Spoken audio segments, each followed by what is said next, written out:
Hi everyone, welcome back to the Altium Develop series.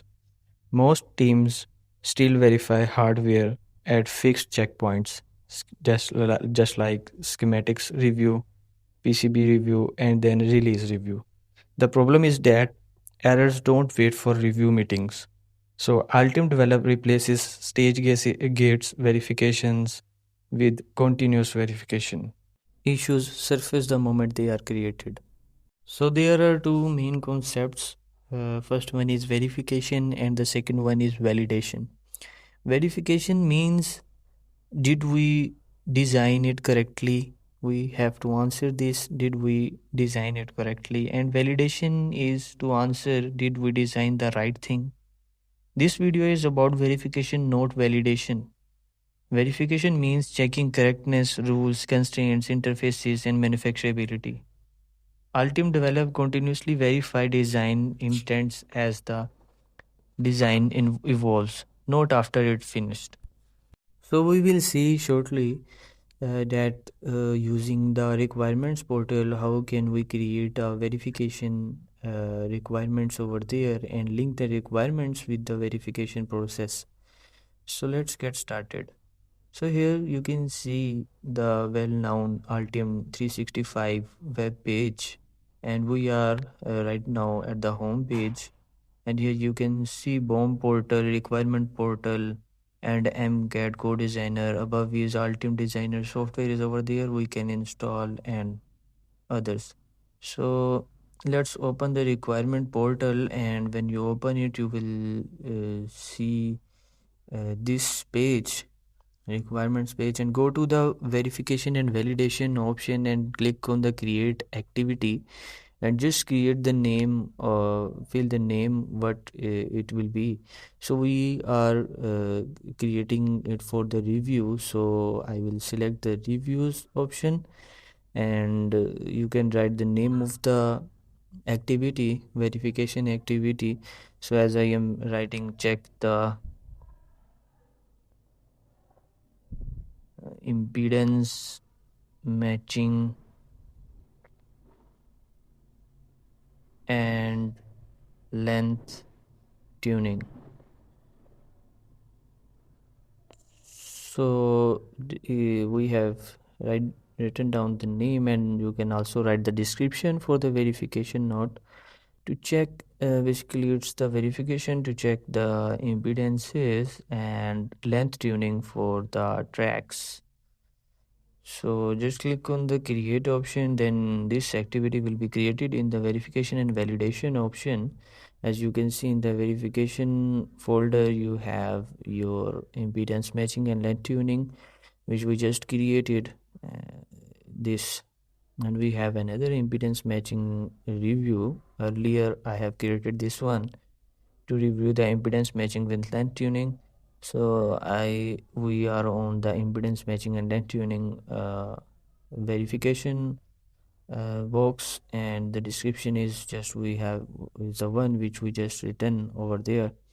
And you can also write the expected results, what would be the expected results after verifying this.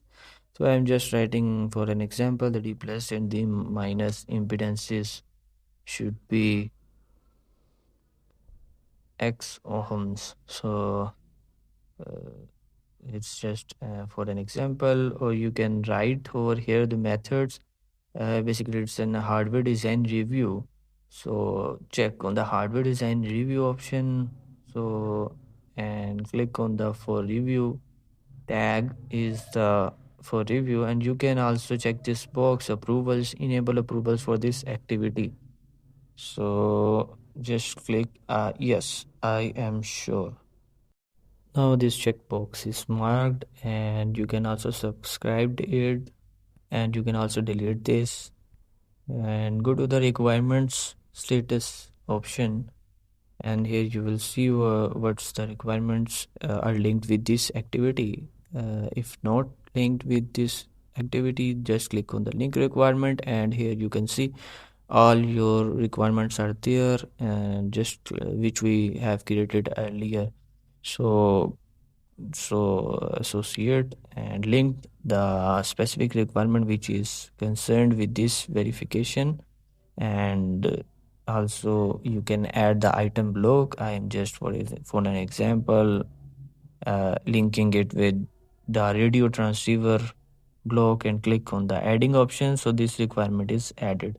So when someone is comes for the designer is designing, and he will see the requirement and will see the verification. What's the requirement is linked with the specific verification, and he will accordingly assign the status and is it verified or not. And by default, the run is an initial run. You can open it and change its status. Here you can see change the name. Is it reviewed or is it final run or an initial run? I am for an example writing here XYZ run, and in the run state it's for the review. So I have assigned the run state to the review. You can also select the evidences over here for the review. So and here is propagate run status. I am checking this box. So run info status is, you will see the status of your verification requirement. Here the block we just linked with the requirement is the radio transceiver. Status is not set yet.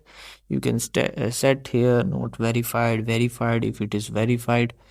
And on the right taskbar you can see the columns and the filters option. You can add more columns with it, and in the filters option you can add you can filter some with some specific column number or column names.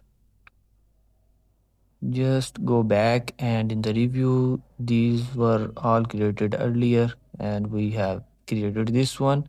So in this way we can create a verification and validation block for the designer and see the status what is going on with the specific requirement. So here on the runs, and it's an initial run, and on the flag side and it is subscribed, that's why we can see the bell icon over here. Start date, end date, you can fill over here when it was started and when it was ended.